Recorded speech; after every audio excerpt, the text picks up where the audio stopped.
Hello, my dear friend. This is Grish Rawat, and you are watching your channel Mardasan Classes. And my dear friends, my dear students, from today we are going to start 10th class lecture first chapter आज हम discuss करेंगे, that is chemical reactions and equation. ये देखिए chemistry का पहला chapter है। Last lecture में मैंने आपको सिलेबस अच्छी तरीके से बता दिया था कि किस तरह से केमिस्ट्री में कितने चैप्टर हैं, फिजिक्स में कितने चैप्टर हैं और बायो में कितने चैप्टर्स हैं। तो आज हम स्टार्टिंग करेंगे केमिस्ट्री के पहले चैप्टर से, जो कि है आपका chemical reactions and equations. Chemical reactions and equation, this is the first chapter of your class 10 science. So my dear students, देखिए आज हम डिस्कस करेंगे बहुत ही बेसिक्स से पॉइंट, बहुत बेसिक सी चीज़ों को आज मैं आपको कराऊंगा। आज आपका ये वाला जो लेक्चर है, ये पहला लेक्चर है, इसको ढंग से देखें क्योंकि बहुत ही इजी ये चैप्टर है, बहुत आसानी से आप इसको कर सकते हैं। तो देखिए शुरू करते हैं। सबसे पहला पॉइंट आता है इसमें एलिमेंट्स के ऊपर कि एलिमेंट्स क्या होते हैं। तो देखिए एलिमेंट्स के बारे में हम क्या जानते हैं, हमारी पीरियोडिक टेबल है, उसमें हाइड्रोजन है, हीलियम है, लिथियम है ना, बेरिलियम है, यानी कि कितने हैं, लमसम 118 एलिमेंट्स यहाँ पर प्रेजेंट हैं। ठीक है, तो कितने एलिमेंट्स प्रेजेंट हैं पीरियोडिक टेबल में, ऑलमोस्ट 118 एलिमेंट्स प्रेजेंट हैं। अब ये एलिमेंट्स होते क्या हैं, सबसे पहले हम ये डिस्कस करेंगे कि ये एलिमेंट्स क्या होते हैं।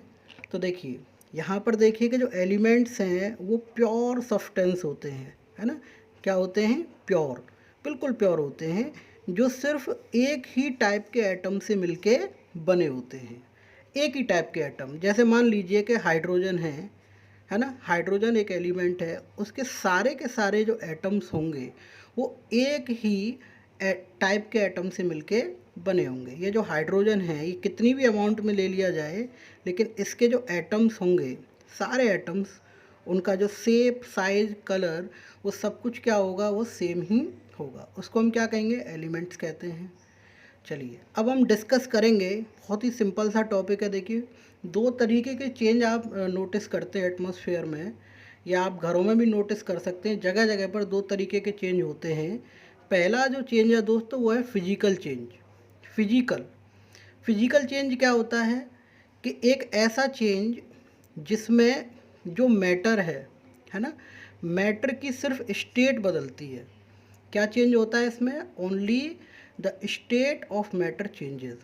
कोई नया सब्सटेंस इसमें फॉर्म नहीं होता। किस तरह से, जैसे मान लीजिए कि वाटर है और वाटर चेंज होके किस में हो गया, किस में आ गया, ये आपका सॉलिड में। हमने इसको फ्रीज़ किया और फ्रीज़ करने पर जो वाटर है वो किस में चेंज हो गया, सॉलिड में चेंज हो गया। ठीक है, इसको जब हम हीट करेंगे, जब हम इसको हीट करें तो इस किस में चेंज हो जाएगा, ये वेपर में कन्वर्ट हो जाएगा। तो आप यहाँ पर देख सकते हैं कि सिर्फ इसकी फिजिकल स्टेट चेंज हो रही है। क्या इसकी प्रॉपर्टीज चेंज हो रही हैं, नहीं, क्योंकि जब आप वेपर्स को कंडेंस करेंगे तो दोबारा से वो लिक्विड की फॉर्म में आ जाएगा, और लिक्विड को और ज़्यादा कंडेंस करेंगे तो वो सॉलिड की फॉर्म में आ जाएगा।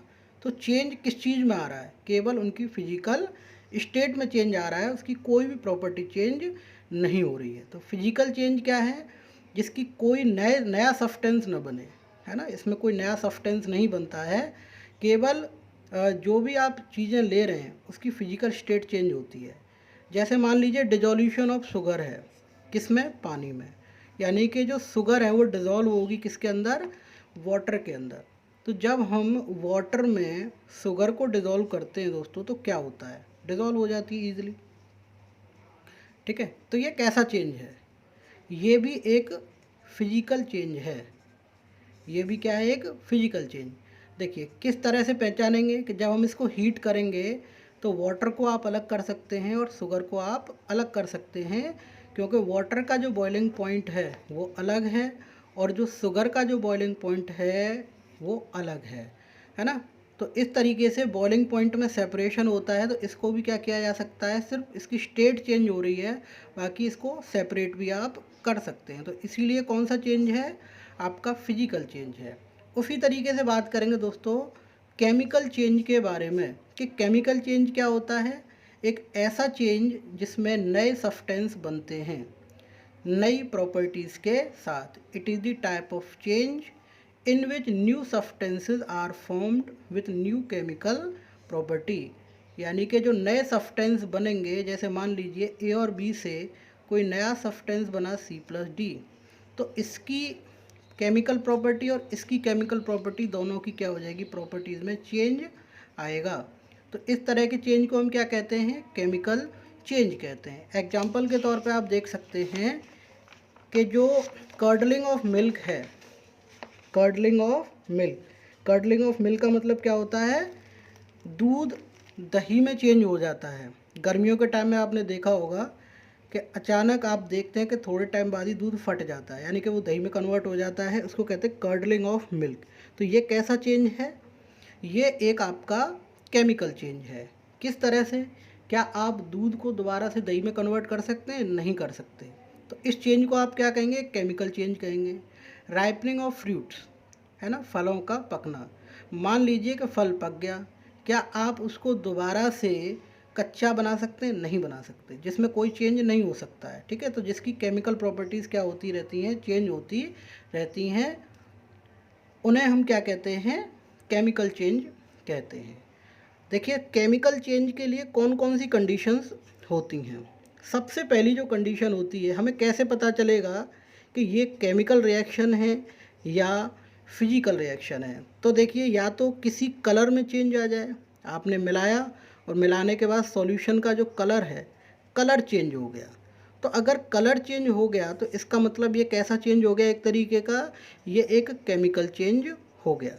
ठीक है, जब आप आयरन नेल्स को डाल देते हैं वाटर में तो हल्का सा उसमें कलर चेंज होता है। दूसरा आपका जो पार्ट है वो है formation of PPT. Formation of PPT यानी कि अगर मान लीजिए आपने इसमें कोई चीज़ डाली और वो पीपीटी की फॉर्म में यहाँ पर सेटल डाउन हो रही है, तो ये भी किस तरीके का चेंज माना जाएगा, एक केमिकल चेंज। रिएक्शन के बाद अगर मान लीजिए रिएक्शन हो रहा है, ए और बी रिएक्टेंट टकरा रहे हैं जिससे प्रोडक्ट C+D बन रहे हैं, साथ में एवोल्यूशन ऑफ गैस हो रहा है, कोई भी जो गैस है वो इवॉल्व हो रही है। तो अगर गैस का एवोल्यूशन भी हो रहा है तो वो भी किस तरीके का चेंज माना जाएगा, एक केमिकल चेंज माना जाएगा।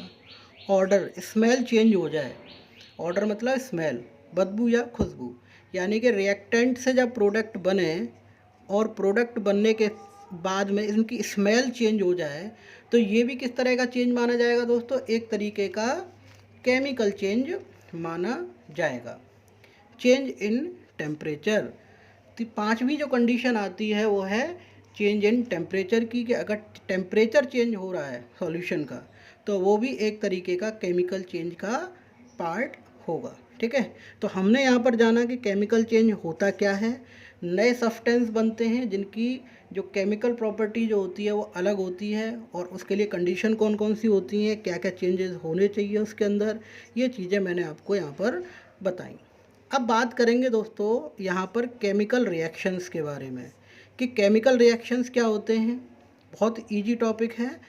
ये एक ऐसा प्रोसेस है जिसमें एक या एक से ज़्यादा सब्सटेंस क्या करते हैं, रिएक्ट करते हैं और क्या बनाते हैं, प्रोडक्ट बनाते हैं। जैसे मान लीजिए A, B, C ये टकरा के D+E कोई भी प्रोडक्ट बना रहे हैं, तो दो यानी एक से ज़्यादा होने चाहिए, एक से ज़्यादा तीन हो सकते हैं, दो हो सकते हैं, और उससे क्या बनेगा, आपका प्रोडक्ट का फॉर्मेशन होगा।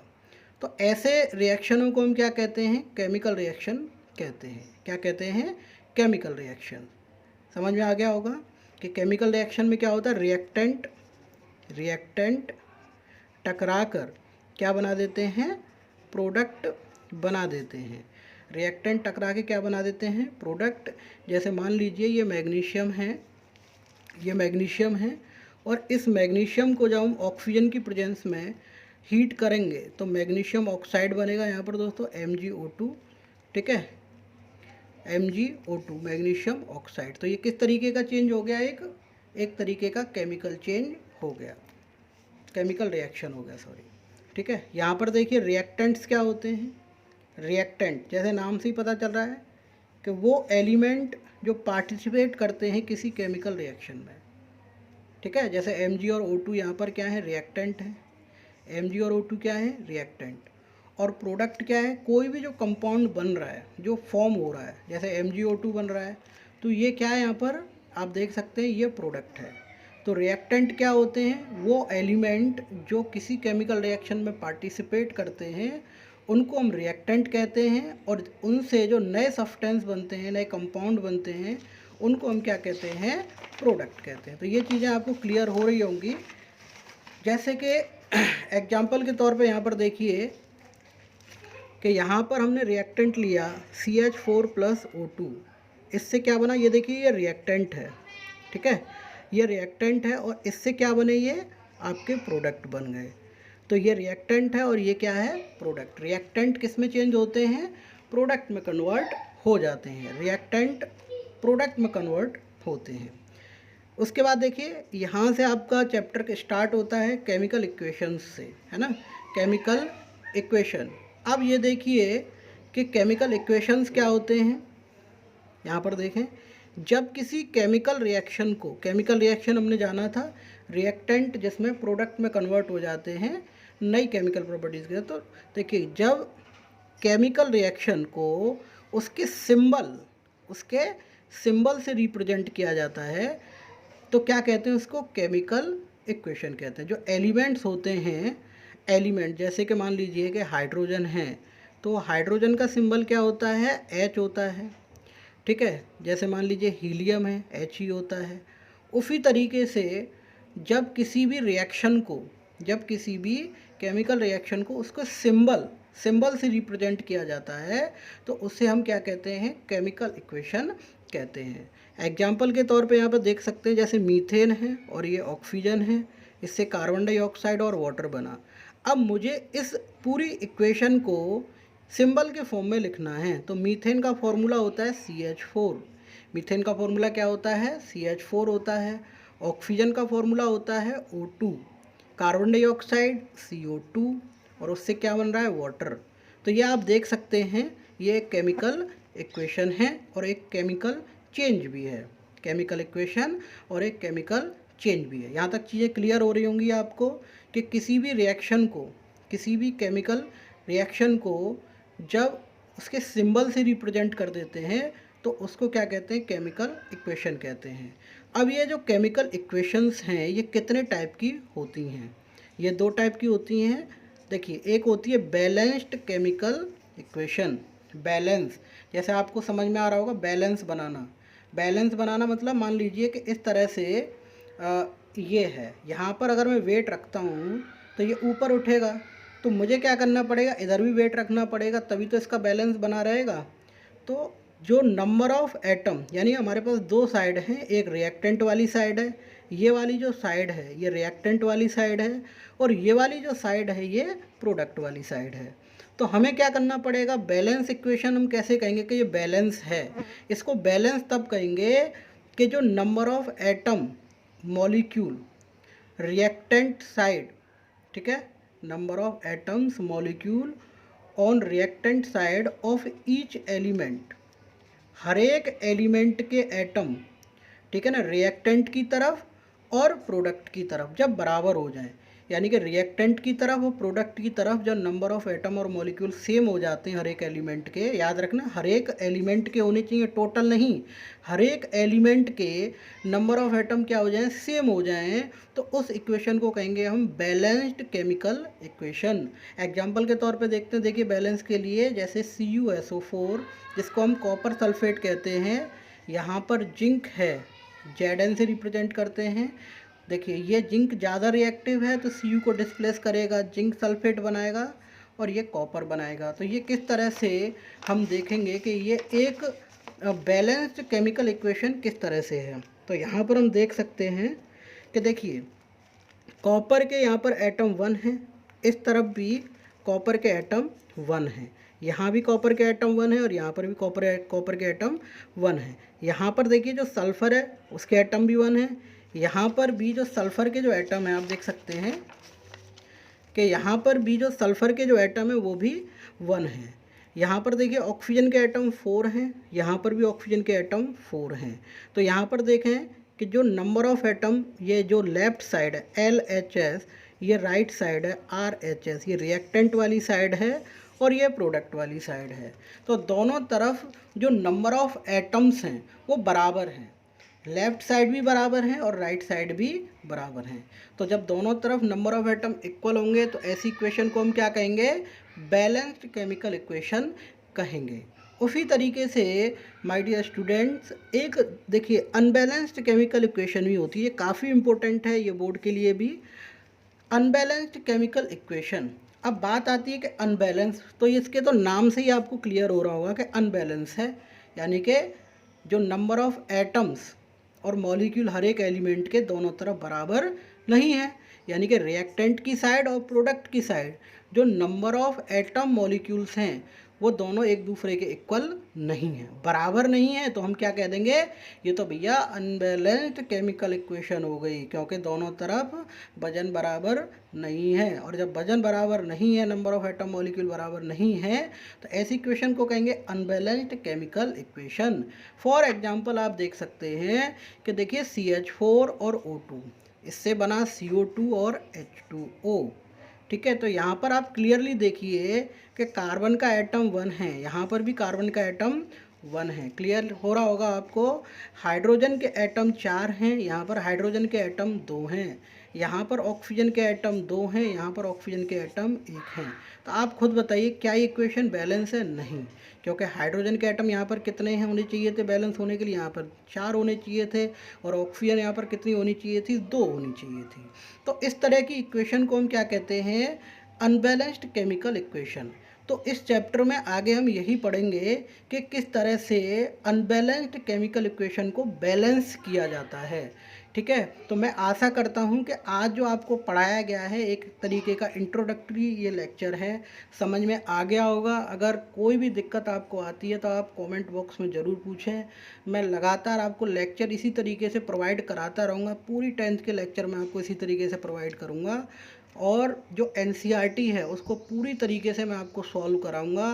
कुछ एक्स्ट्रा क्वेश्चन जो एडिशनल क्वेश्चन बनते हैं उनको भी मैं आपको कराऊंगा।